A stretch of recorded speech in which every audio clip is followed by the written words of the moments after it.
Estamos no ar, entramos no ar. Muito boa noite a todos que nos acompanham pelo Facebook, que vão agora estar conosco ao nosso lado pelos próximos 50 minutos, mais ou menos. Vamos fazer um bate-papo dinâmico.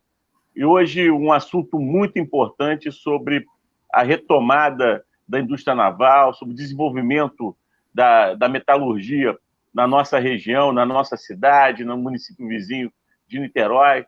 E eu estou aqui com grandes amigos meus para poder fazer, para que a gente possa fazer esse bate-papo na noite de hoje. Quero dar boa noite aqui, vou pela ordem, porque hoje essa live tem uma live que está bem concorrida, porque eu tenho 3 amigos hoje conosco aqui. Então, quero começar dando boa noite ao presidente do Sindicato dos Metalúrgicos de Niterói e Itaboraí, meu companheiro, meu amigo Edson Rocha. Muito boa noite, Edson. Como é que você está? Tudo bem?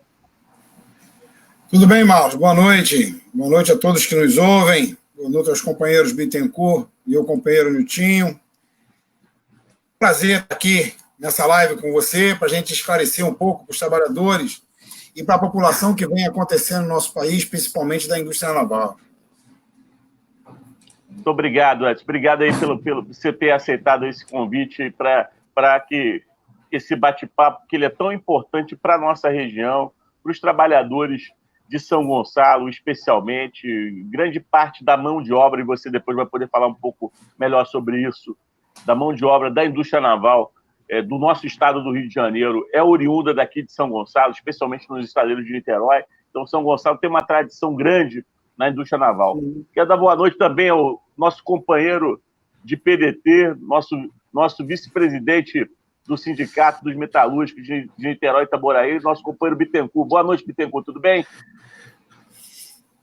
Boa noite, companheiro Marlos. Boa noite, meu presidente Edson, companheiro Nilton. Quero agradecer, uma boa noite a todos que nos acompanham.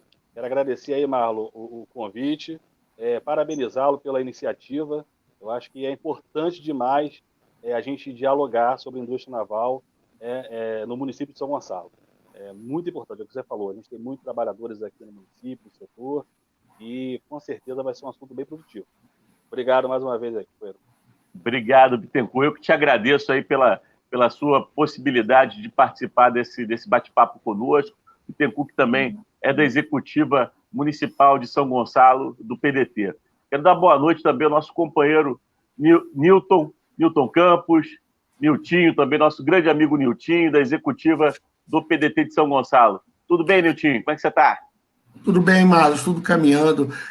Primeiramente, é uma honra estar fazendo parte de uma live com companheiros tão qualificados e muito importante a gente debater essa categoria que tem sido tão massacrada nos últimos anos por políticas implementadas por governos tão entreguistas de nossas riquezas. Estamos aí, vamos bater um papo de qualidade. Muito, muito bom, Nilton. Muito obrigado aí pela tua presença, pela sua participação. Eu quero fazer aqui um bate-papo dinâmico e aí talvez cada um vai respondendo um pouco. Quem puder interromper, acrescentar a resposta do outro, pode ficar absolutamente à vontade. Mas eu quero já iniciar falando com o Edson, presidente do Sindicato dos Metalúrgicos de Niterói e Itaboraí. Edson, enfim, a luta pela liberdade sindical foi uma luta árdua no nosso país. Muitos trabalhadores deram, inclusive, a vida pela questão da liberdade sindical. Na época da ditadura militar, tivemos diversos companheiros que foram vítimas da brutalidade daquele regime ditatorial, e porque você não tinha a liberdade sindical.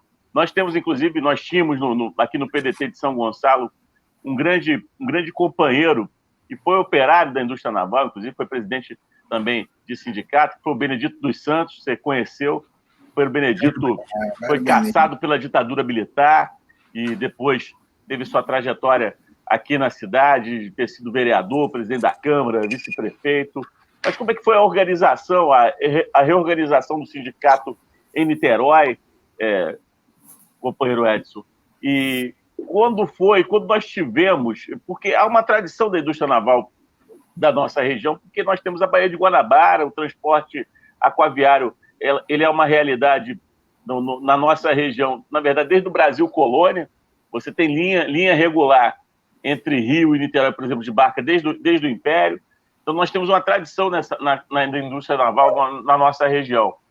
E qual foi o melhor período, Edson, você que vive esse dia a dia da luta dos trabalhadores, dia a dia do sindicato, qual foi o melhor período da indústria naval na nossa região? Bom, Marlos, primeiro é o seguinte, a liberdade sindical, a gente lutou muito, né? A verdade, a luta, principalmente no período ditatorial desse país, né? Mas, apesar disso, a ditadura não mexeu na CLT, a ditadura não mexeu nas leis que regulamentavam os sindicatos, essa coisa toda. Então, nem a ditadura fez coisa que estão fazendo agora, né? Isso aqui entre nós. Mas, na verdade mesmo, a gente, dentro da luta sindical, já no período da ditadura, a gente vem lutando. E a CUT, na verdade, é inaugurada com esse princípio, né?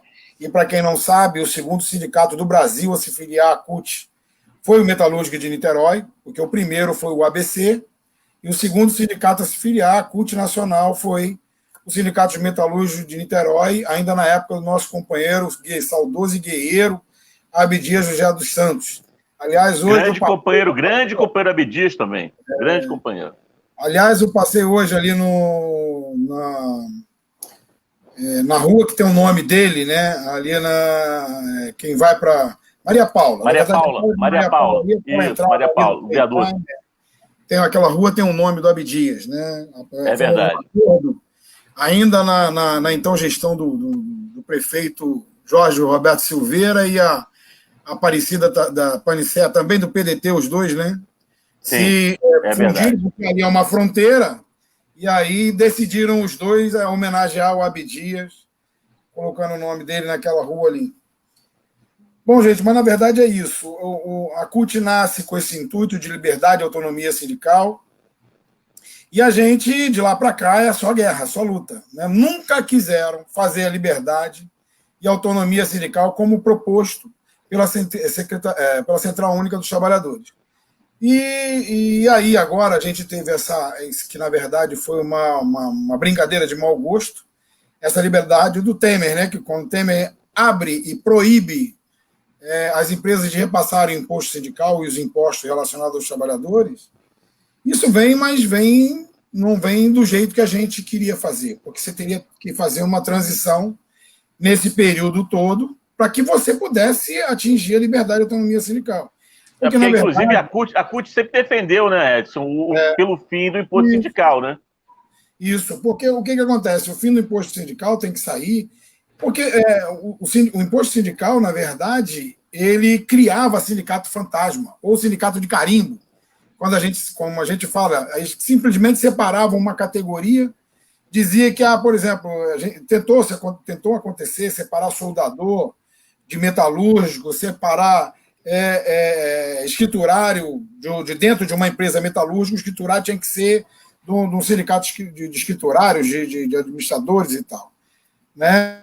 Os sindicatos foram criados e a pessoa não tinha nada, só saía aquele imposto sindical que era obrigatório, era imposto mesmo ao trabalhador, e muitas das vezes os trabalhadores não sabiam nem onde ficava o sindicato da categoria deles, né? Que ainda tem muito disso hoje. Então, o pessoal hoje está procurando, como o imposto sindical acabou, os sindicatos também acabaram, né? Porque eles só tinham aquilo como renda. Eles não tinham luta nenhuma pelos trabalhadores. Então, o fim do imposto sindical é uma grande luta nossa, né? E hoje a gente está se reinventando, né? Na verdade, os sindicatos estão se reinventando, e é na luta mesmo, os sindicatos são de luta. Por exemplo, Niterói consegue sobreviver ainda arduamente por tudo que fizeram na indústria naval, né? E como você perguntou, qual é o melhor período? Nós tivemos a década de 90, que é chamada década perdida, né? Foi a década perdida para a indústria naval brasileira, né? Porque quando chegou nos anos 90, nós ainda tínhamos alguns navios para fazer por conta do primeiro plano de construção naval, mas não teria uma continuidade. E aí o que o nosso ex-presidente Fernando Henrique, que não gostava da indústria naval, né? E esse é o grande problema da indústria naval, porque ela não é uma política de Estado, ela é uma política de governo, então se o governo gosta, ela sobe, se o governo não Ela gosta... já teve vários períodos, né, da indústria naval, né? Isso aí. Então, o que aconteceu? No período do governo Fernando Henrique Cardoso, a indústria naval sucumbiu.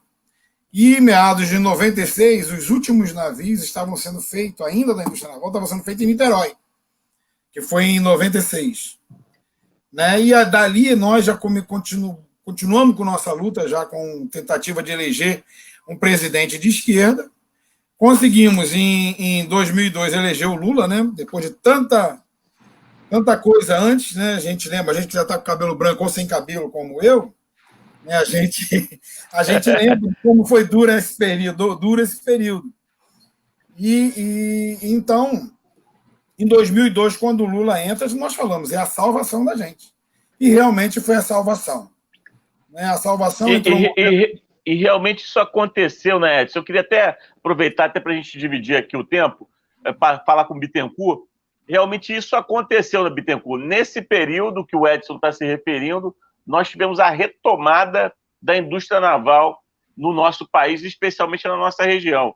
Como é que foi a questão dos estaleiros? Tinha muito estaleiro fechado, né, que foi reaberto nesse período, não foi? Olha, Marlos, como você disse, o companheiro Edson também falou, né? O fortalecimento quero falar um pouquinho também sobre o fortalecimento do movimento sindical. Eu sou um jovem sindicalista, né? De 38 anos. Vocês estão me escutando bem? Sim, sim. Quando você falou que você era jovem sindicalista, alguém riu, não fui eu, não. Fala, Bittencourt. Foi o Edson, né? Com 18 anos nos anos 2000 foi em 2002. Passei uma década de 90 muito difícil, sabe, cara? Trabalho desde novo. Então eu era um jovem à procura de oportunidade, assim como muitos da década de 90, né? Eu falo com os companheiros que eu estou vendo a década de 90 voltar de uma maneira muito feroz. A gente não tinha expectativa. Eu me lembro que eu sou filho, eu morava com a minha mãe solteira, né? Tinha 2 irmãs pequenas que eu precisava ajudar a criar. E em 1999 eu fui sair para procurar emprego, não encontrei. Cheguei em casa e eu olhei para minha mãe e falei, mãe, eu acho que eu vou morrer e não vou arrumar um emprego de carteira assinada. Isso muitos jovens de hoje não sabem que a gente passou na década de 90. E aí, de repente, quando teve essa retomada da indústria naval, ali eu tive minha primeira oportunidade de emprego de carteira assinada, Marcos. Né? Muito importante. Nesse momento, muito importante.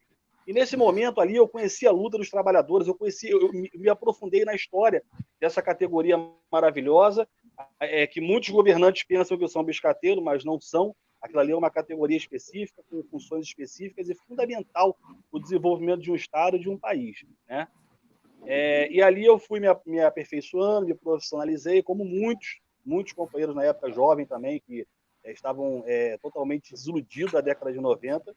Esses companheiros tiveram a oportunidade, e assim como eu, alguns querendo dar continuidade a essa luta, aperfeiçoar os benefícios já conquistados por esses companheiros guerreiros, aí, como o companheiro Edson e outros companheiros que já estavam na luta há bastante tempo. Eu me aprofundei no movimento sindical e sou grato a esse movimento até hoje, sou grato a essa categoria até hoje, tenho muito orgulho de falar que tem 20 anos de categoria e desde 18 anos com carteira assinada como metalúrgico aqui em Niterói. Muito bem, muito bem. Bittencourt, você falando dessa questão da importância do emprego com carteira assinada, porque muitos jovens hoje não têm essa perspectiva, essa possibilidade, e você faz um relato sobre a década de 90, que foi chamada a década perdida no país, né? Esteve lá as políticas neoliberais, né, Edson? O Fernando Henrique, você lembrou que foi fazer os navios, construir os navios lá na Ásia, né? Eles construíam onde é que era, na Malásia, sei lá onde, era bem longe, na China. Né? Começou na Coreia. Singapura, né? Os chamados tigres asiáticos. Tigres asiáticos. E aí o que acontece? E aí o Bittencourt, já vou passar para você, Nilton. O Bittencourt falando da questão da carteira assinada, e ele na década de 90 achava que ele nunca ia conseguir ter a carteira assinada, mas isso aconteceu porque você teve uma política pública do governo federal que possibilitou que o trabalhador brasileiro pudesse ter emprego, que você pudesse ter uma indústria naval forte do Brasil. E que se a gente perdeu isso, não é para a gente perder a esperança, porque se hoje tem um governo que não tem compromisso com a população e com o trabalhador, infelizmente esse governo federal que não tem nenhum compromisso com a gente, com o povo trabalhador, mas isso não quer dizer que isso vai durar para sempre. Então, a gente tem esperança de que vamos ter essa retomada e vamos ter dias melhores. Agora, Niltinho, você que é uma pessoa que conhece muito bem nossa cidade, que acompanha o desenvolvimento, inclusive, da questão da indústria naval. Eu tive a oportunidade, por exemplo, de estudar no Henrique Lage. Eu estudei no Henrique Lage, mas não fiz curso técnico lá, não, Edson. Depois eu fui fazer o ensino médio no liceu, mas o Henrique Lage é uma importante escola, inclusive, de formação para os trabalhadores da indústria naval da nossa região. E, apesar da proximidade com São Gonçalo, o Henrique Lage é uma escola que fica em Niterói. Então, você acha, Niltinho, que a oferta de cursos técnicos, e especialmente, inclusive, para a área naval, no nosso município, pode possibilitar que a nossa mão de obra ela tenha mais chance no mercado de trabalho? Como é que você vê essa questão e da importância da indústria naval na nossa região, na nossa economia também? A análise tem que ser feita, Marlos, voltando um pouco no tempo. Eu hoje, me preparando para essa live, fiz uma pesquisa no site, inclusive, da Petrobras, e tem uma matéria aqui de 24 de julho de 2014, no qual fala da indústria naval e da empolgação do Brasil com a indústria naval. À época, nós tínhamos 85 mil companheiros registrados nos estaleiros do país, e com projeção de chegar a 100 mil companheiros. E nessa época, cursos como o do Henrique Lage, como o do Senac, do Senai, os companheiros estavam fazendo a aula ainda, eles já estavam pré-contratados, tamanha demanda que existia no momento. Passando por isso, hoje, talvez os custos, lógico, a gente precisa de muita mão de obra renovada, mas a gente não tem demanda. Não tem demanda por quê? O Brasil, daqui a uma semana, hoje é dia 10, no dia 14, daqui a 4 dias, Marlos, o Brasil recebe em Singapura um dos quatro navios petroleiros que foi comprados na Coreia do Sul. E os nossos estaleiros parados. O Brasil está fazendo encomendas grandes e bilionárias fora do país, enquanto nossos companheiros aqui estão passando aperto. Essa categoria é uma categoria que deu qualidade de vida para muita gente, porque os metalúrgicos, um estaleiro funcionando, o salário dele é acima da média nacional, bem acima. Deu muita dignidade aos companheiros. Um companheiro que era ajudante, que é o posto mais baixo ali no estaleiro, ele tinha um salário acima da média, ele conseguia dar dignidade à família dele, tinha um plano de saúde, tinha um ticket para poder fazer compra, então ele tinha dignidade. Eu sempre falo isso com o Bittencourt, que o boom de violência que a gente teve na nossa cidade nos últimos anos vem muito do fechamento desses postos de trabalho. Fechamento imediato, que nós perdemos milhares e milhares e milhares de postos de trabalho em pouquíssimo tempo.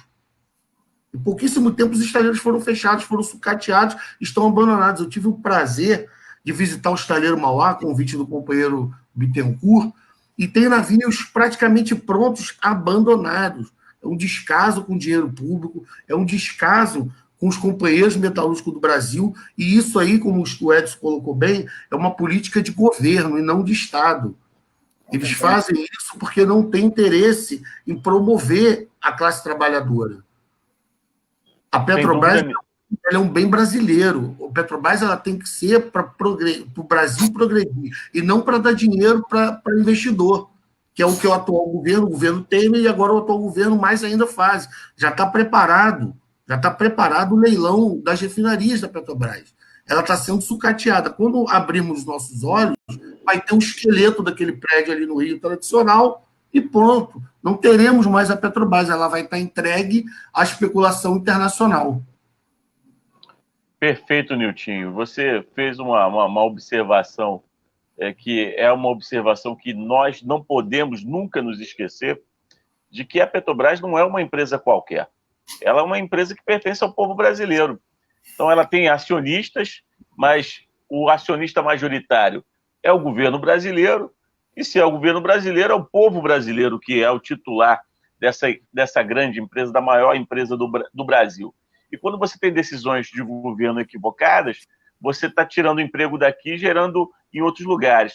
Agora, Edson, essa questão que o Niltinho comentou, né, de que existem navios hoje praticamente abandonados nos estaleiros de Niterói, cujas obras não foram concluídas. Como é que está essa questão? A Petrobras não tem obrigação de concluir essas obras? Enfim, esse recurso vai ficar desperdiçado? Nós vamos perder esses navios? Olha, Marlos, a gente espera que não, né, que isso não aconteça. Mas o que a gente está vendo, primeiro, a nossa justiça é um pouco lenta, né? Para esse tipo de coisa, nós necessitaríamos de estar com a justiça ao nosso lado, né? E a confusão entre Estaleiro Mauá e Transpetro não se resolve.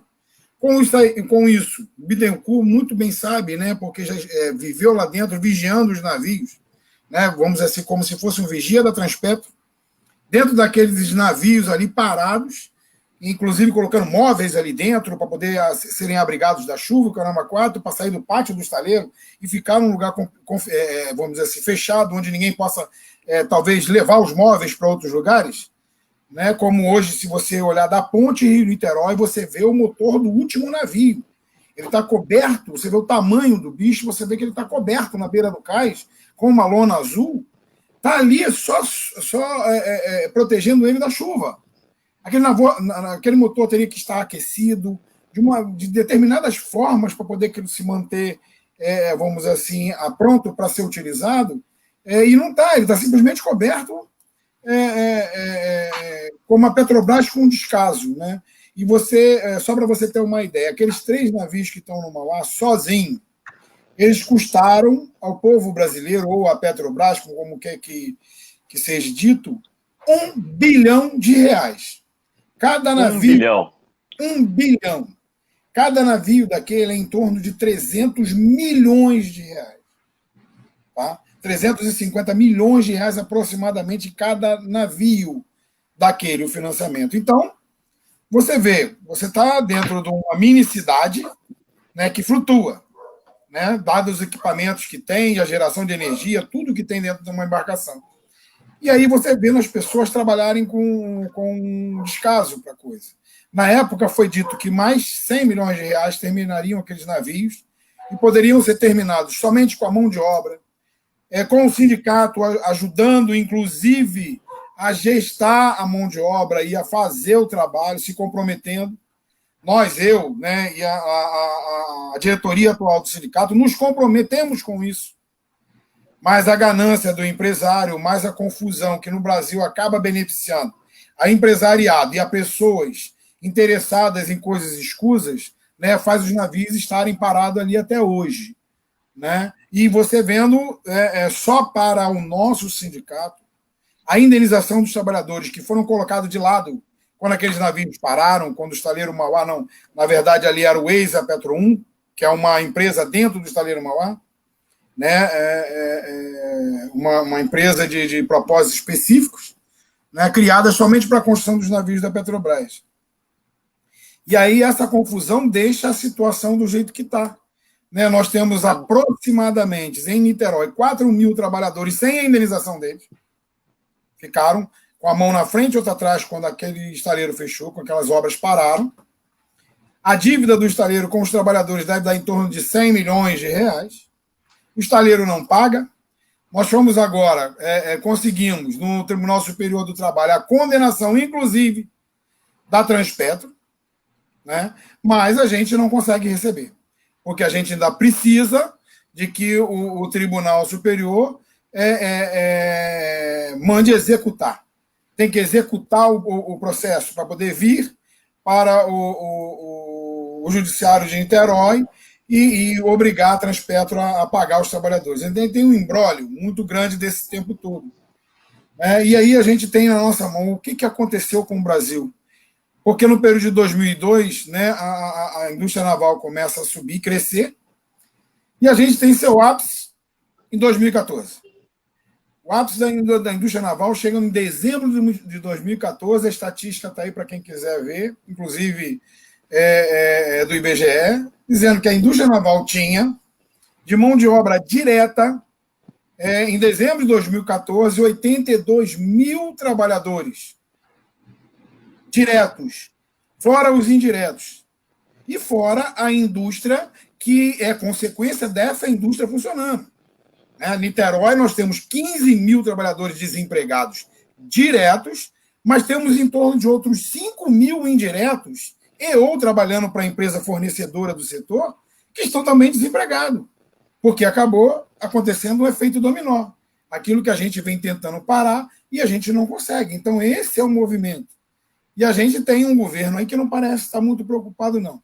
Daqui a pouco a gente fala mais, senão eu vou falando direto e falo tudo sem vocês participarem. Então, não me deixe falar direto, por favor. Tá certo, companheiro Edson está disciplinado, tá bacana, Edson. Obrigado.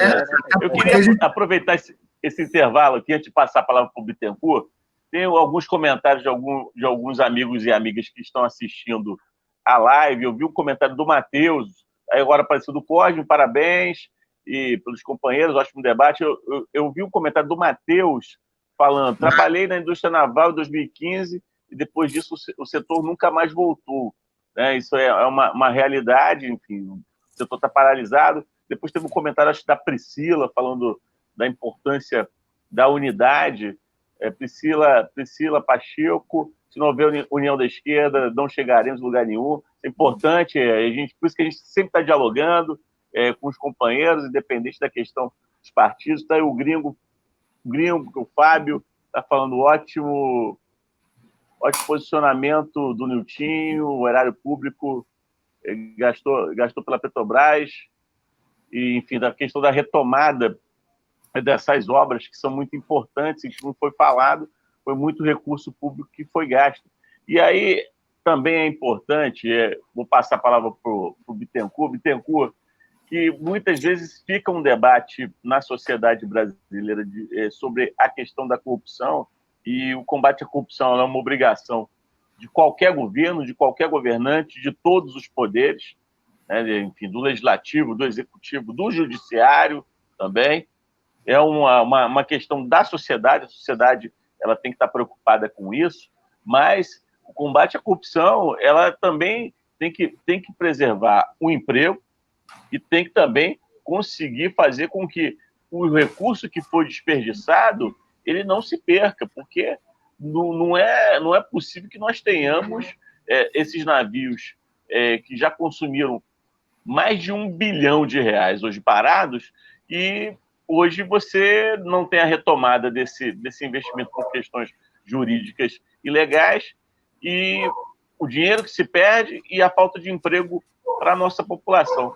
Vocês, no sindicato dos metalúrgicos, vocês têm a estimativa de mais ou menos qual percentual de trabalhadores gonçalenses que hoje estavam nesse período áureo da indústria naval em Niterói, ocupados nos estaleiros de Niterói? Vocês têm um percentual, mais ou menos, de quanto representava essa mão de obra de gonçalenses nos estaleiros de Niterói?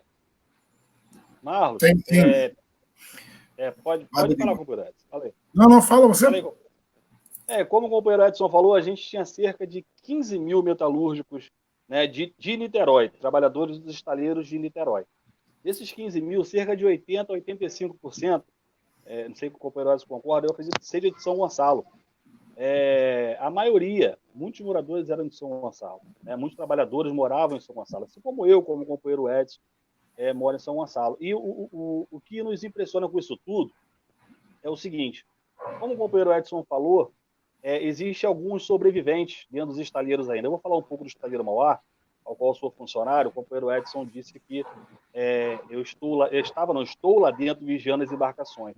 Realmente, existe eu quero até agradecer aqui a direção do Sindicato de Metalúrgicos, o companheiro Rony, o companheiro Flávio, Gilberto, Rosa Branca, os outros demais companheiros, Léo, Evaristo, Marcelo, todos os companheiros que estão lá dentro com essa dura missão, tomar conta e tentar preservar o máximo possível, porque existem dois estaleiros, existem duas embarcações paradas no cais, que você consegue ver da ponte, e existe uma embarcação que tem 50% já que já está pronta na carreira, E aí, como você disse, a gente não deixa de ver só interesse do poder público ou judiciário, não. o governo também, cara. O governo, o empresário, a gente não vê aquela iniciativa de tentar construir essas embarcações. Falta pouco. Algumas faltam pouco. 2 embarcações estão quase mais de 70% prontas. Aquilo ali, no mínimo, gerava 1.500 empregos. No mínimo. E aí, a gente está falando o seguinte, o metalúrgico de Niterói que mora em São Gonçalo, bicho, o cara nós temos na nossa convenção coletiva, Marlon, mais de 50 cláusulas. Mais de 50 cláusulas. Entre essas cláusulas tem plano de saúde, tem ticket de alimentação, tem, como o companheiro Edson falou, o piso salarial nosso, que era de R$ 2.980 de profissional. Isso é o mínimo, é o piso. Esse companheiro que trabalha em Niterói, que mora em São Gonçalo, ele gasta esse dinheiro aqui na cidade. Ele gasta o plano de saúde dele nos hospitais aqui da cidade, que paga imposto para a cidade. Ele faz a compra dele nos supermercados da cidade de São Gonçalo. Então, o companheiro Edson disse, a gente precisa de pessoas que estejam realmente interessadas no retorno dessas obras, entendeu? Para que a gente possa aí voltar a gerar emprego para os trabalhadores em geral, mas que a gente sabe que a grande maioria que vai ser beneficiada é morador de São Gonçalo, porque são trabalhadores do setor que já são do município, não tem jeito, entendeu? Cara, essa tão celebrada aí Operação Lava Jato, ela custou ao Brasil quase 3 milhões de empregos de cadeia produtiva, sabe? Ela acabou com as 8 maiores empresas brasileiras de uma vez só. E aí, com consequência disso, os estaleiros estão parados, né? Na época, a gente denunciava, os companheiros todos aqui denunciavam, a gente bradava e falava, e tinha o paladino da justiça lá de Curitiba, que atacava as instituições, atacavam as nossas empresas, e agora a gente vê, ele se apresentou aí para a direita e virou comunista, né? Agora o lavagatista que acabou com 3 milhões de empregos é jabuticaba nossa, né? É muito bem colocado pelo Bittencourt e pelo Edson. Nós perdemos 3 milhões de empregos que dificilmente a gente vai se recuperar. É preciso que o Estado intervenha diretamente nisso, maciçamente isso, para que a gente recupere esse quadro. Porque do jeito que está, dificilmente, acho que cada vez mais a gente vai perder espaço para estaleiros internacionais, para especulação internacional, enquanto os nossos empregos vão passar a ser subemprego. O Edson colocou bem a cadeia que era feita, porque não era só emprego direto do estaleiro, tinha aquilo tudo que envolvia o entorno do estaleiro. O estaleiro não é só um metalúrgico, ele empregava um médico, ele empregava um enfermeiro, ele empregava um advogado, ele empregava uma cadeia muito generalizada de profissionais. E isso a gente perdeu. E quando a gente perde isso, se voltar as obras nos estaleiros, eu acredito acho que os companheiros devem ter números mais atualizados do que eu, a gente volta com em torno de 1 milhão de empregos, direto e indiretamente no Brasil inteiro, porque a gente reativa várias empresas que fornecem material, mão de obra, terceirizados e tudo mais. Mas cadê o interesse do governo? O governo precisa querer ativar, precisa querer melhorar a qualidade de vida do proletariado, né? Falando especificamente da nossa cidade, eu costumo sempre dizer isso, a nossa cidade é uma cidade que ela é parada no tempo. Você bate uma foto de São Gonçalo de 20 anos atrás e bate uma agora, a cidade não mudou nada. Ela para no tempo. Ela só teve um boom de compras nos últimos anos quando o setor naval estava ativo. Aquele trabalhador comum que nunca teve a condição de ter uma ascensão, o cara conseguiu comprar um carro, o cara conseguiu fazer aquela reforma na casa dele, porque ele tinha um salário digno. Ele tinha, como o Bittencourt falou, aquele cartãozinho para fazer compra, né, o ticket de alimentação, ele tinha dignidade, tinha um plano de saúde, e ele gastava o salário dele aqui no município, no comércio de bairro. Então, a economia era estimulada de uma forma bem agressiva, e todo mundo saía ganhando disso. Só que agora, como diz muito bem um economista chamado Eduardo Moreira, vocês devem conhecer, parece que eles querem aumentar o abismo entre o proletariado e os rentistas, para que a gente nunca alcance, nunca galgue espaços na cadeia social. E é isso, cada vez mais você vê o cara que ascendeu de classe diminuir, passar aperto, ter que bater em porta de amigo, porque ou é subemprego, ou pega a bicicletinha para entregar delivery, achando que é empresário, que a retórica é essa, ou e os empregos de carteira assinada decente. Não tem mais. Acabaram com os estaleiros, acabaram com os sindicatos que lutavam pela gente, né? Criaram essa nova forma de que você pega um funcionário da empresa para negociar diretamente com o patrão. Ora, bolas, eu preciso comer. Se eu ganho 3 mil e o patrão fala que vai me pagar 1.000, eu vou fazer o quê? É a negociação formiga e tamanduá. Exatamente. Eu não tenho quem me defenda, eu não tenho quem olhe por mim e quem lute pelos meus direitos. Pode enfim, não tenho dúvida nenhuma de que há um processo, né, político no Brasil nos últimos anos de diminuição dos direitos trabalhistas e também de diminuição também do poder dos sindicatos. Essa é uma estratégia dessas forças de elite, como você falou, dessas elites empresariais, no sentido de enfraquecer os trabalhadores, sem dúvida nenhuma. Mas agora, Edson, em relação à questão específica dos estaleiros em São Gonçalo e a nossa orla, que também possui alguns estaleiros, o estaleiro São Miguel, o estaleiro Cassilu. Como é que você vê ali na possibilidade de uma nova retomada da indústria naval na nossa região e o papel de São Gonçalo nesse cenário da indústria naval da região? Porque os estaleiros de São Gonçalo, o estaleiro São Miguel, inclusive, chegou a fazer embarcações de médio porte, não é isso? É isso. Até, né, curiosidade, eu tive no próximo ali, o estaleiro São Miguel, fui na casa de um amigo ontem, e vi. Eu achei interessante porque o São Miguel está trabalhando devagarzinho, mas não parou.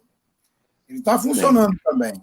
Porque tem algumas embarcações dele que ainda estavam sem algumas peças encostado no canto, e como você falou, uma embarcação não é pequena, né, porque na verdade é um PSV, né, uma embarcação que faz transporte para as plataformas de petróleo, né, que tem uma tripulação de quase 20 pessoas dentro dela, então emprega não só marítimo, mas também emprega bastante pessoas, e ela transporta material para as plataformas e para o continente, né?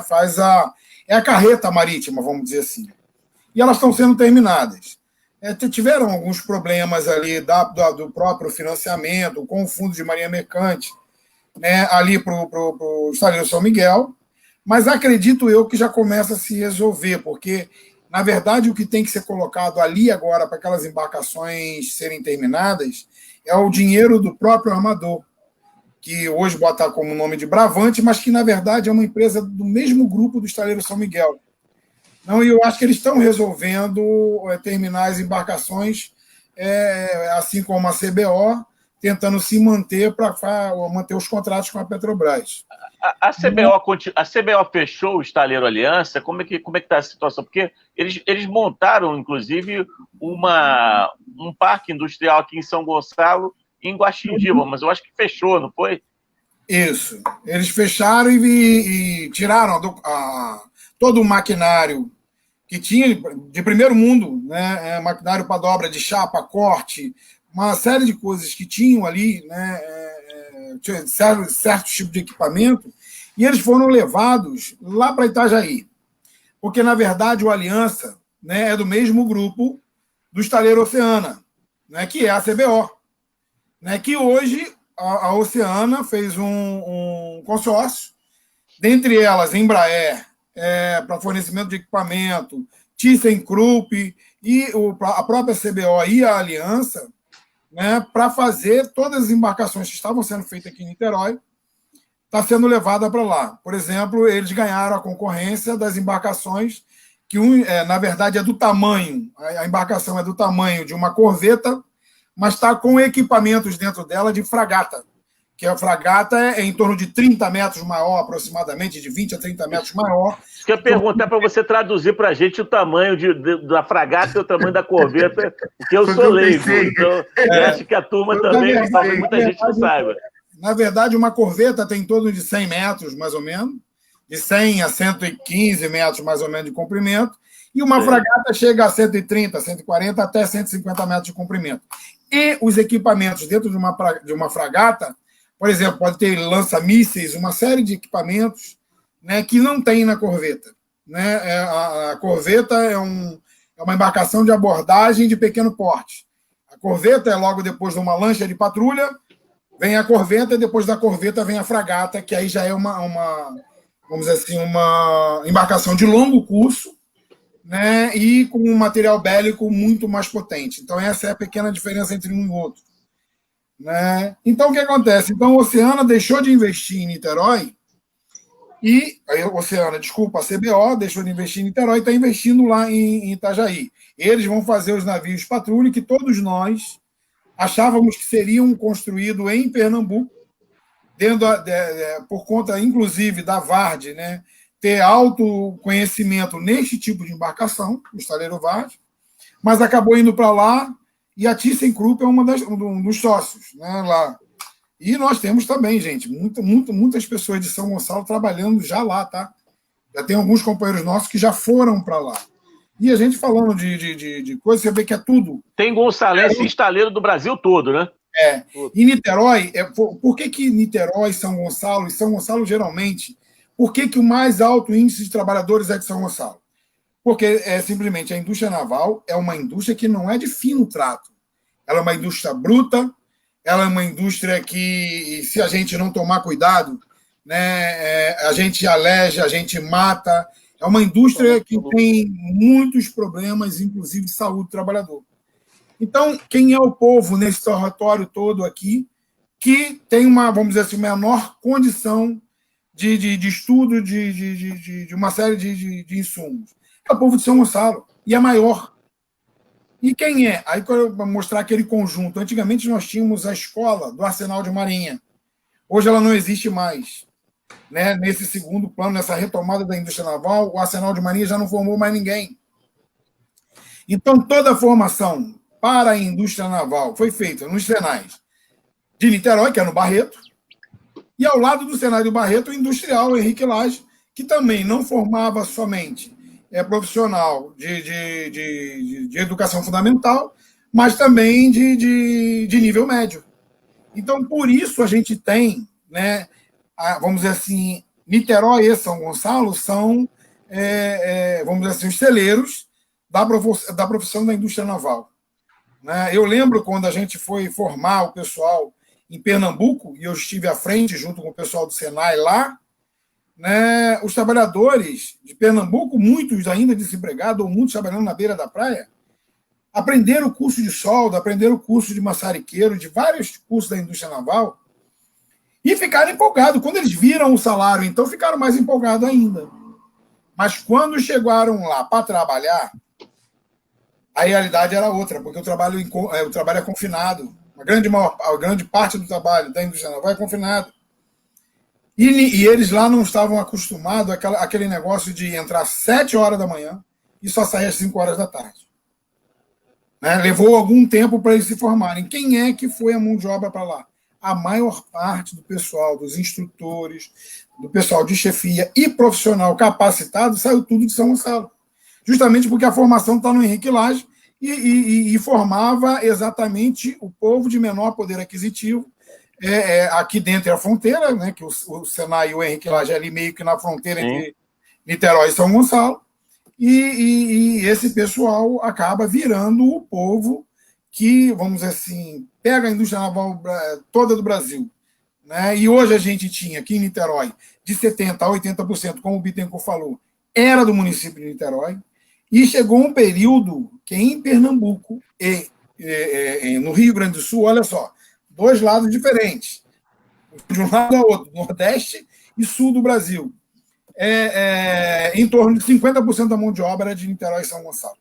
Niterói e São Gonçalo, vejam só. Como essa é uma indústria que gera oportunidades para a nossa cidade, para o nosso povo, gera receita, renda circulando na cidade também. Queria também aproveitar essa pausa para ler alguns comentários que chegaram aqui na página. Eu vi também que o Jorge Antônio Nosso companheiro Porquinho, do Sindicato dos Bancários, Grande fez um Porquinho. comentário aí. Quero mandar um abraço aqui pro Porquinho, mandar um abraço aí para ele que está acompanhando a nossa live, que apareceu aqui. Eu não consegui ler o que o Porquinho escreveu, mas um abraço, Porquinho. Você está aí conosco aí, acompanhando. Aí, o comentário aí. Jorge Antônio Oliveira. Retirada de direitos é o projeto da classe dominante, enfraquecimento dos movimentos sociais e organizados. Faz parte desse projeto do capitalismo. Nosso companheiro Jorge Antônio aí, que é um grande lutador também no Sindicato dos Bancários, é um grande companheiro nas lutas sindicais. Ao longo do meu mandato de vereador, a gente sempre dialogou muito quando eu tive a oportunidade de ser vereador aqui na cidade, sempre na defesa também dos companheiros bancários. Comentário aqui do Erivaldo Sutero, nosso companheiro Sutero. Os governos Temer e Bolsonaro estão acabando com a força dos sindicatos e assim os trabalhadores ficam sem força e voz. Um abraço aí, Sutero, para você, tudo de bom. Mais do que isso, sem dignidade. A dignidade do povo. Os companheiros estão... o trabalhador, o profissional do metalurgia, ele é um cara que é muito apegado à profissão, é aquele cara de garra, como o Edson colocou bem, mão de obra pesada, é aquele cara que gosta, que tem orgulho de falar, eu sou soldador, eu trabalho no estaleiro, aquele cara que vai para dentro, que está lá, que acorda às 5 horas da manhã e que batalha. E um cara desse, sem o trabalho, sem a dignidade, tendo que fazer subemprego, viver de bico, esse companheiro perde a dignidade, o companheiro deixa de ser aquilo que ele é por essência, que é um lutador. A gente vê vários casos assim e o cara não tem a quem recorrer, porque mais uma vez, os únicos que lutavam por eles, e agora, muitos companheiros que antes crucificavam os sindicatos entendem a importância do sindicato, entendem a importância da categoria, entendem a importância daquele cara no alto do carro, com um megafonezinho na mão, gritando, bradando e falando: para a obra, porque senão não vão atender os direitos de vocês. Não, mas agora os companheiros entendem como o sindicato é fundamental para que qualquer categoria, o Porquinho é um que luta, cansou de lutar e luta todo dia pelos bancários. Aproveitar aqui, Nilton, para falar dessa questão do sindicato, a importância do sindicato. Teve um comentário aqui do Rubens Branquinho, que é um outro companheiro também dos bancários. Um abraço, Rubinho, você está aqui conosco. Está aqui o Rubens. Parabéns, Marlos, sempre com temas relevantes para a classe trabalhadora. Então, eu tenho um grande exemplo. Quando eu fui vereador, no diálogo com o Sindicato dos Bancários, nós aprovamos 2 leis aqui em São Gonçalo que visou a melhoria do trabalho nos bancos, dos trabalhadores bancários, uma lei que instituiu o tempo máximo de espera nas filas dos bancos em São Gonçalo, uma lei que beneficia o trabalhador e também o cliente, e também a lei de segurança bancária, que instalou aqueles biombos na frente dos caixas.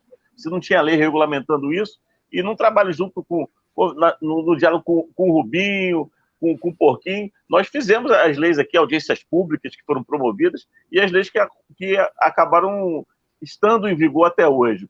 Então, é muito importante para a organização da classe trabalhadora, sem dúvida nenhuma, os sindicatos. Eu não tenho dúvida nenhuma disso, e é importante o fortalecimento de todos os sindicatos, e para a nossa retomada da indústria naval na nossa região, o Sindicato dos Metalúrgicos de Niterói, ele é também fundamental. Bittencourt, você vê aí perspectiva da retomada desse cenário que nós tínhamos na década de 2000 até 2012, mais ou menos, aí? Olha, Marlos, eu vou até, para descontrair um pouco, vou até relatar aqui o seguinte fato. As embarcações que estão no cais do estaleiro Mauá, um se chama Zé de Alencar e o outro Zé Acatai. Eu tenho medo deles mandar explodir essas embarcações. Com esse governo federal que a gente tem hoje, eu tenho até medo deles mandar explodir essas embarcações. Eles vão querer mudar o nome. Se concluir o navio, eles vão querer mudar o nome do navio. Eles estão querendo agora mudar o nome do Bolsa Família. Para Ustra, mudar o nome do navio para Ustra. Estão querendo mudar, mas não dá para apagar a história, né? A história não se apaga. As pessoas acham que podem mudar tudo quando chegam ao poder e acabam se esquecendo de respeitar o legado que ficou, independente desse legado não ter sido de pessoa. A continuidade, isso aí, Nilton. de não ter sido de pessoas do seu campo político. Mas você tem que respeitar a continuidade, como o companheiro Milton falou. Olha, Marcos, eu acho que é o seguinte, o pai de família, ele quer ver o filho dele trabalhando. Os metalúrgicos de Niterói, moradores de São Gonçalo, de todo o estado do Rio de Janeiro, o orgulho que eles tinham era quando tinham uma oportunidade de colocar um filho para trabalhar. Eu acho que hoje os trabalhadores estão sofrendo com o quê? Vendo os filhos caindo na marginalidade. A gente tem companheiros que se suicidaram, a gente tem relatos de companheiros que perderam as famílias, companheiros que se separaram de suas esposas, 20 anos de casado, 30 anos de casado, e aí afetou toda uma família. Então, acho que, como o Edson disse, o orgulho era do trabalhador botar um filho no Senai, botar o filho na FATEC, ver o seu filho fazer uma faculdade, engenheiro naval, por que não? A gente está precisando e muito.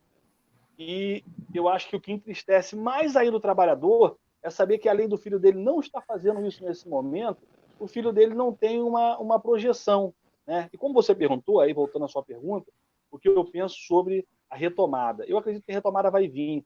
A indústria naval, há 5 ou 6 décadas já, como vocês mesmos relataram, ela tem esse altos e baixos. O gráfico ele nunca se mantém, né? Por quê? Por falta de investimento e continuidade de um governo para o outro, né? Agora, dizem que a indústria naval é da esquerda. E não é. A indústria naval é do Brasil.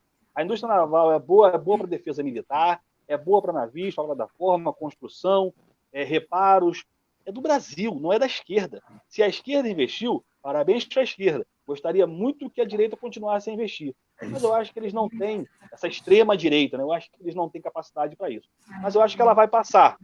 Essa extrema-direita vai passar logo, logo. E aí sim, aí cabe a nós se juntar, fazer as nossas passeatas, ir a Brasília, como o companheiro Edson sabe, nós sempre fomos, vocês também.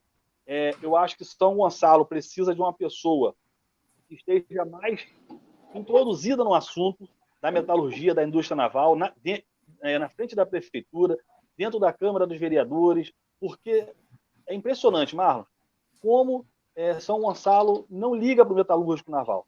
Como os prefeitos que passaram por São Gonçalo não ligam para o metalúrgico naval. Porra, e a gente precisa do quê? Prefeitos que andam de braço dados. São Gonçalo, Niterói, Itaboraí, porque temos o Copérg lá, que foi uma promessa também que não aconteceu, né? E a gente tinha a promessa de se continuar pelo menos com a rede de gás, nem isso aconteceu. Acho que não tem 1000 pessoas dentro do Copérg hoje. E a gente precisa de prefeitos que andem de braço dado com a classe trabalhadora, que vão para a rua, que se tiver aqui a Brasília, vamos a Brasília, vamos lotar ônibus, como sempre fizemos, para poder buscar novamente recursos e obras para esses estaleiros, que é o que nosso povo precisa, é o que nossos filhos precisam, é o que nossa população precisa. Eu acho que é isso. Bittencourt, só uma partezinha, acabou de sair os números aqui, gente, da Covid hoje. Hoje tivemos perto de 1.300 companheiros brasileiros, irmãos nossos, que faleceram desse mal que assola o mundo. Né? Bem lembrado, muito bem lembrado. Acabou de sair os dados de hoje e é um sinal muito complexo. A gente está lidando... Antes de entrar na live, eu estava fazendo um comentário como essa doença, esse mal mundial, provou para nós, brasileiros, o quanto 90% dos nossos governantes, em todas as esferas, de todos os lados, 90% dos nossos governantes são totalmente despreparados. São totalmente despreparados. E sem fazer falsa demagogia, o povo de São Gonçalo hoje ele tem uma oportunidade de eleger alguém que faz parte desses outros 10%, que é o companheiro Marcos, que está aqui conosco, que é um cara preparado, um cara que teve 2 mandatos de vereador limpo, é um cara que não tem um histórico sensacional, é um cara de família, um cara extremamente preparado, funcionário do Tribunal de Contas. Assim, a gente tem uma oportunidade de São Gonçalo de começar uma retomada dessa cidade que não tivemos oportunidade nos últimos tempos. É bom que a população observe bem isso, observe cada live que o Marcos tem feito, de vários temas, com vários companheiros da cidade, debatendo cidade em um nível que talvez ainda não tenha sido debatido anteriormente. A gente tem visto o Marcos debater cidade em vários âmbitos, um nível lá em cima. Haja visto o grande debate que nós estamos fazendo agora. A cidade de São Gonçalo não está acostumada com esse tipo de candidato. Então, é só um adendo que eu queria fazer aí, Marlos pode continuar. Ô, Niltinho, você... Te agradeço, eu fico até sem graça aí com as suas palavras aí, cara. Obrigado aí pelas suas palavras. Mas durante toda a minha vida, enfim, o companheiro Edson me conhece aí de longa data, sabe que a gente constrói política fazendo a caminhada e tendo parceria e dialogando. Então, para o prefeito, se o prefeito quer trabalhar em prol, o futuro prefeito quer trabalhar em prol da indústria naval em São Gonçalo, tem que estar junto dos companheiros metalúrgicos. Se não estiver junto dos companheiros metalúrgicos, junto dos trabalhadores, dificilmente as coisas vão acontecer para o bem da cidade. E isso eu acredito muito nisso, muito, muito mesmo, de que se tivermos essa capacidade de um diálogo permanente com as pessoas certas, nos locais certos, a gente vai avançar. Então, um projeto de desenvolvimento econômico para São Gonçalo não pode deixar de falar, de pensar, de planejar sobre a importância da indústria naval no nosso município, não só para a indústria naval que funciona em São Gonçalo, os estaleiros que estão hoje em funcionamento, podem estar em funcionamento em São Gonçalo, que porventura estejam fechados, mas também o impacto que a mão de obra gonçalense faz nos estaleiros de Niterói, de toda a região e até mesmo de todo o Brasil, como foi falado pelo Edson e pelo Bittencourt. Então, essa possibilidade da gente construir, e isso me anima muito nesse projeto que nós estamos hoje envolvidos no PDT, de construir um programa de governo participativo e levar para a população gonçalense quais são as possibilidades, quais são as saídas, isso que me anima muito e não tenho dúvida que a gente vai conseguir esse propósito nesse ano de 2020. Quero dar aqui um encadeamento para o final, lendo também alguns comentários. Quero mandar um abraço aqui para o Filinto Branco, que eu vi que o Filinto Branco mandou um comentário. Um abraço aí, companheiro Filinto, que esteve também aqui pela live. Quero falar aqui o Raul e Cris, está falando aqui muito bem Bittencourt, talvez esse governo veja a área naval como uma grande força de resistência trabalhadora, e para esse governo, se você não concorda com ele, você é um inimigo. Infelizmente, nós temos um governo que governa para 25% da população.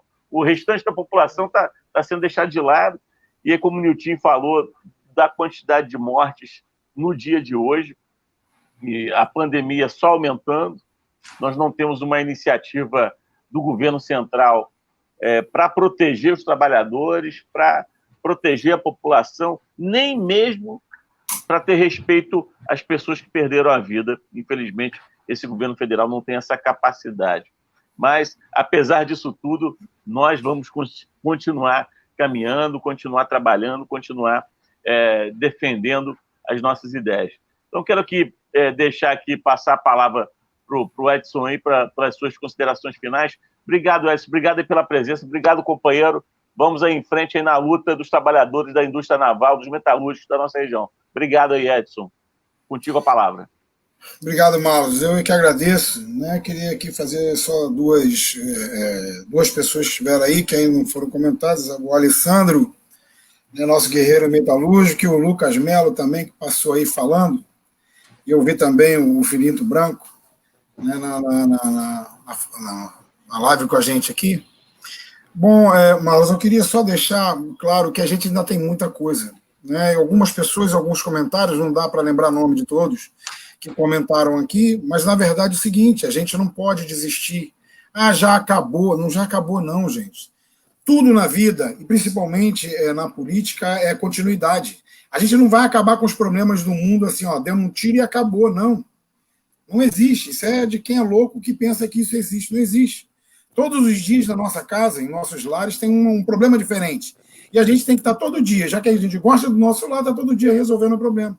E é assim que a gente tem, a gente não pode se omitir. Como o Marlos muito bem falou, e é o que a gente defende na indústria naval brasileira, tudo tem que ser conversado, tripartite. É trabalhador, governo e empresário. Se a gente não conversar assim, a gente não vai a lugar nenhum. E a gente está num governo onde eu sei e acabou. O que é isso? Isso não existe. Ninguém é dono da verdade. Nós, como pais, não somos dono da verdade para os nossos filhos. Os filhos vivem de uma maneira diferente hoje do que a gente viveu no nosso período. E qual de nós não fez a malcriação para o seu pai, para sua mãe? Que depois os dois vieram com carinho, deram um beijinho, um abraço, e a gente continuou lindo e hoje sentimos saudade deles.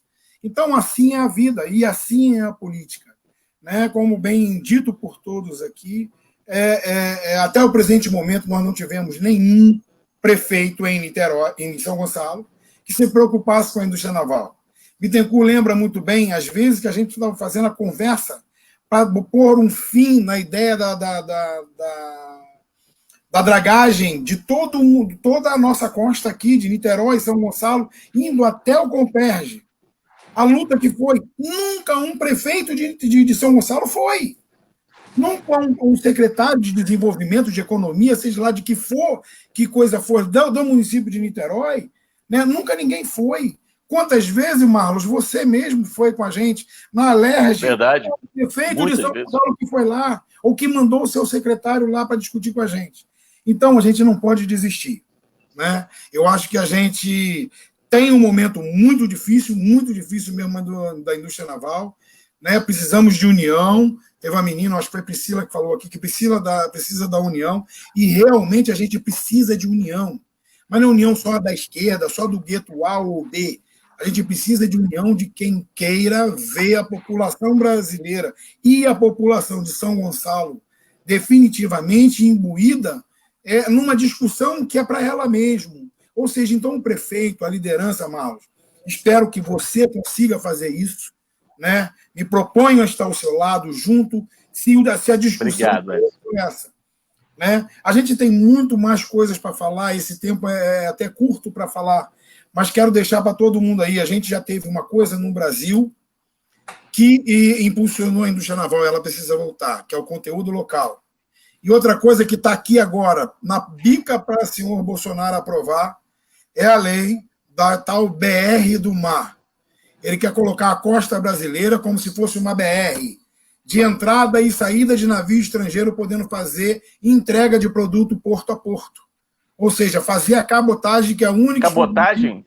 Fazer a cabotagem com navios estrangeiros. Né? Coisa que é proibido por lei hoje no Brasil de fazer. Sim. O Bolsonaro quer abrir. Então a gente tem que ser contra isso. Porque se abrir para navio estrangeiro fazer a cabotagem, nunca mais a gente vai construir navio. A indústria naval vai ser a pá de cal que vai ser dada em cima dela. Então a gente precisa discutir isso. Isso é a discussão do momento, né? Não só aqui como em Brasília, a discussão do momento é a cabotagem brasileira. Né? Se tirar a ideia de só empresa brasileira tripulado por marinheiro brasileiro e o navio construído no Brasil, acaba a indústria brasileira. Né? É a pá de cal para definitivamente fechar a indústria naval brasileira e fechar a marinha mercante brasileira. Né? Porque o pouquinho que resta é um pouquinho ainda que mantém um pouquinho da nossa saúde para que a gente possa resistir. Né? E aí, Marlos, com uma pessoa como você, na Prefeitura de São Gonçalo, para a gente até fazer a própria população entender o que significa a indústria naval para o povo de São Gonçalo. Que eu me atrevo a dizer que significa igual a indústria automotiva serve para São Bernardo do Campo, para Diadema, para aquele pedacinho do ABC ali, né? Então, eu me atrevo a dizer isso, que aqueles municípios ali ao entorno das fábricas de automóveis, São Gonçalo é exatamente a mesma coisa para a indústria naval brasileira. Muito bem, Edson. Obrigado, meu companheiro. À disposição, a hora que quiser que a gente fale um pouco mais, a gente fala aqui. Tá bom? Vamos marcar, esse é um tema muito bacana. Obrigado, Edson. Companheiro Bittencourt, para as suas considerações finais. Eu queria agradecer a você, companheiro Marlos, pela oportunidade, pelo convite, pelo comprometimento com o setor. Agradecer ao companheiro Nilton também por estar participando e estar se envolvendo cada vez mais, apaixonado por essa categoria, por esse setor também, ter conversado muito comigo.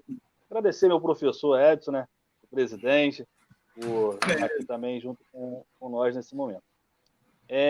Eu acredito, Marlon, que a gente precisa continuar dialogando. É o que Edson falou, é impossível um prefeito de uma cidade como São Gonçalo, né, com a quantidade de habitantes que tem, com a dificuldade que tem, porque São Gonçalo não tem indústrias grandes, São Gonçalo não gera grandes empregos, não conversar com o setor naval, não conversar com os o Sindicato dos Metalúrgicos de Niterói, por achar que é de Niterói. Tá bom, os estaleiros são em Niterói, pequena parte é no Gradinho, mas, volta a falar, a renda que se ganha lá, a grande parte se gasta aqui, na cidade. Então, muito bom saber que a gente tem pessoas concorrendo à prefeitura com essa disposição, com essa vontade de dialogar, de caminhar junto, né, de estar de braços dados no momento em que a gente for buscar essa retomada, porque em algum momento a gente vai ter que ir buscar essa retomada, nem que seja na marra, né? Então é isso, acho que o Edson falou muito bem, agradecer mesmo a oportunidade, agradecer a todos que participaram e lembrar mais uma vez, né, que o trabalhador metalúrgico de Niterói que mora em São Gonçalo, ele quer ver o filho dele dentro do Senai, do Henrique Lage, ele quer ver o filho dele se profissionalizando, fazendo uma faculdade, virando engenheiro naval, e eu acredito que em breve a gente vai poder estar voltando a pensar novamente em tudo isso. Quero deixar aqui a minha solidariedade a todos os companheiros do mundo inteiro, em todos esses atos racistas que vêm acontecendo. Eu acho que é importante a gente tocar nesse assunto aqui também, além de toda essa dificuldade que a gente vem passando de falta de investimento em toda e qualquer indústria nacional, desemprego grande demais, a gente ainda vem sofrendo alguns atos racistas que, infelizmente, não dá para se aturar mais, né, no momento que a gente vive.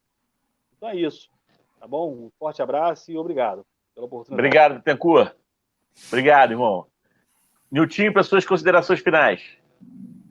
Primeiramente, como eu falei no começo, para mim é uma honra estar numa live com grandes companheiros, Edson, não preciso tecer comentários, o Bittencourt, que a gente tem conversado bastante, eu tenho perturbado muito o Bittencourt sobre a categoria, sobre como a gente pode ajudar na categoria, e agradecer a você, Marcos. Antes de fazer as considerações, eu queria agradecer ao Alex pela mensagem, agradecer o meu irmão, o nosso irmão, um grande amigo, membro da executiva do PDT, o Valério, que está nos assistindo, um grande abraço aí, Valério, e dizer, Marlos, que a cidade de São Gonçalo, apesar de nas últimas 2 eleições, de uma forma democrática, nossos companheiros terem escolhido de boa fé péssimas opções, a gente não pode desistir. A gente tem que lutar. Hoje, inclusive, em um dos grupos, eu estava falando com um amigo, Nilton, mas eu não falo de política. Eu falei, só nós podemos mudar esse quadro. O nosso voto, só através do voto, nós podemos mudar esse quadro. Então, não podemos simplesmente não falar de política, porque a política está na nossa vida, ela está no pãozinho que a gente come de manhã, na água que a gente bebe, haja vista a privatização da SEDAI, em todos os movimentos que a gente faz na nossa vida, ele é relacionado à política. Então, eu deixo um recado a todos os companheiros que estão ouvindo que estão vendo a live, às vezes alguns que não são muito ligados em política, não desistam. Somente o poder do nosso voto, somente o poder de nossas escolhas nos permite ter um Brasil melhor. O Brasil não é isso que estão mostrando para a gente. A bandeira brasileira não é isso que estão tentando mostrar para a gente. Nós podemos fazer um país diferente, nós podemos fazer um Brasil diferente. Unidos, todos bem, como bem disse o Edson, nós temos que nos unir, não em direita e esquerda, mas nos unirmos como brasileiros e lutar por um país melhor. Nós, gonçalenses, começando pela nossa cidade que é tão querida, tão amada, uma cidade tão histórica e que hoje está abandonada. Mas eu não desisto não, Marlos, eu tenho fé que a gente vai mudar isso aí, vai mudar esse quadro e vamos seguir em frente. Boa noite. Muito obrigado, Nilton Campos, nosso querido Niltinho, obrigado pela sua participação nessa noite. Meus amigos, meus companheiros, muito obrigado a todos que acompanharam essa live, essa importante live sobre uma atividade econômica que é fundamental para a nossa região, fundamental para a nossa cidade, como nós escutamos aqui os nossos companheiros. E esse é um assunto, Edson, Bittencourt, Nilton, nós vamos retomar esse assunto para aprofundar ainda. Eu acho que a gente precisa, está todo mundo cobrando isso aí nos comentários. Que vamos fazer, tem muita gente comentando isso. Vamos dar aprofundado disso depois que o tempo realmente foi curto. Mas eu estou saindo dessa live já para ir para uma outra reunião, para uma outra videoconferência, porque nesse momento de pandemia, de isolamento, nós ainda temos que cumprir, temos que aproveitar o tempo para, através também da internet, dialogar com os amigos, com as amigas, com os companheiros e companheiras, do ponto de vista de formularmos um projeto aqui para São Gonçalo. Então, muito obrigado a todas e a todos que estiveram aqui conosco hoje. Amanhã temos um bate-papo amanhã com o nosso grande músico da nossa cidade, Beto Baiano. Então, aguardo vocês amanhã, 7 horas da noite, para o bate-papo com o Beto Baiano. Amanhã vai ter direito, inclusive, a canja do Beto, o violão do Beto amanhã, nesse bate-papo da gente. Tá bom, pessoal? Obrigado por tudo aí. Grande abraço, fique com Deus. Valeu, tchau. Obrigado. Obrigado. Tchau, Valeu. tchau. Tchau.